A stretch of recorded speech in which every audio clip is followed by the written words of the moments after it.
Okay, so Fantech released a new gaming headset, the Fantech Tamago, a wireless gaming headset with egg-shaped earcups. It's advertised as lightweight, has tri-mode connection, and it's affordable. To be honest, these features or selling points are already common and are also available from other brands.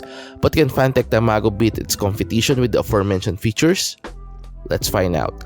Inside the box, we'll see some paperwork, a cable for charging and wired mode connection, the 2.4 GHz USB dongle, the detachable microphone, and lastly, the Fantech Tamago itself.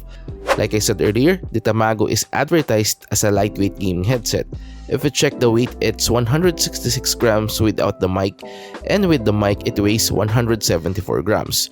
For me, the lighter the better, especially if you always get into long gaming sessions. To be honest, this is the lightest gaming headset I've ever tried, and during my testing, I did not feel anything or any discomfort after using it for more than 5 hours straight. So yeah, lightweight gaming headsets are really good in long gaming sessions. Now let's discuss the second selling point that I mentioned earlier. The Fantech Tamago can connect via Bluetooth, 2.4 GHz connection, and wired mode. This gaming headset is different in terms of wired mode connection. It uses USB-C instead of the 3.5mm jack. And there's another step before you can use it in wired mode. You need to press the power button while the USB cable is plugged to enable the wired mode. It's different from tri-mode gaming headsets that we have tried before. The additional step was not mentioned in the user manual, that's why I thought it was broken. The manual says just plug the cable and that's it. Now, do I experience any delay or latency when connecting wirelessly? My answer is no. There are no delays even if I use it in Bluetooth mode, regardless of playing games or when listening to music and watching videos. Okay, so we've discussed this and that, but how much is this gaming headset? The Fantech Tamago is currently priced at 2,250 pesos on Shopee and Lazada. But as we all know, you can get discounts from these online shops. Now if we check the build, it's ABS plastic. This makes this gaming headset lightweight. But even if it has plastic material, the headband is robust enough. The clamping force is great too because it doesn't slip or fall from my head easily.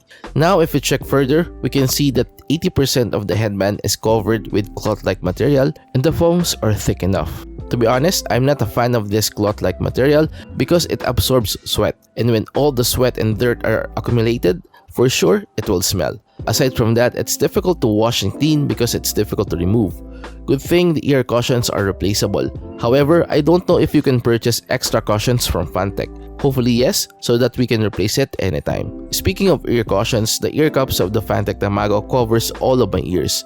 Aside from that, it houses the 40mm drivers. It's a bit small compared to gaming headsets that we have tried before. All of them have 50mm drivers which are really loud. The Fantech Tamago has 4 buttons and 2 ports. The 4 buttons are the power, mode switcher button, volume or next previous buttons, and lastly, the mic mute button. Meanwhile, the 2 ports you can find are the microphone and USB Type-C ports. The connection indicator is also located on the left ear cup and placed on the top of the power button. I love the design of the buttons because it's minimalist and I have no complaints about them. But you cannot swivel the ear cups. If you're going to wear it in public and you put it around your neck, it doesn't feel comfortable, to be honest. For me, if it can rotate, the better. Now if you check the foams, they're thick enough. They also get warm when you're using it in humid environment. Again, going back to what I said earlier, if this cloth-like material wrapping the ear cushions accumulates sweat and dirt, for sure, it will smell. Now let's discuss the battery of the Fantech Tamago. Upon checking the instruction manual and the Fantech website, there's no information regarding the battery capacity.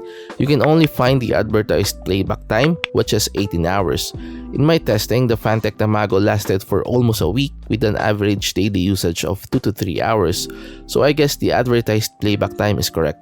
It also has a battery saving feature, the sleep mode.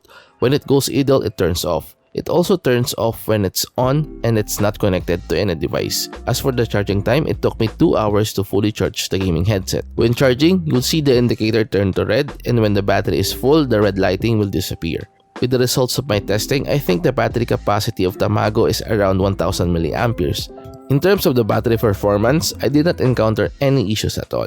Now in this part of the video, we'll discuss the microphone of the Fantech Tamago. Just like the battery capacity, there's no information on what polar pattern was used, but I think it's omnidirectional since it's the standard polar pattern used in gaming headsets.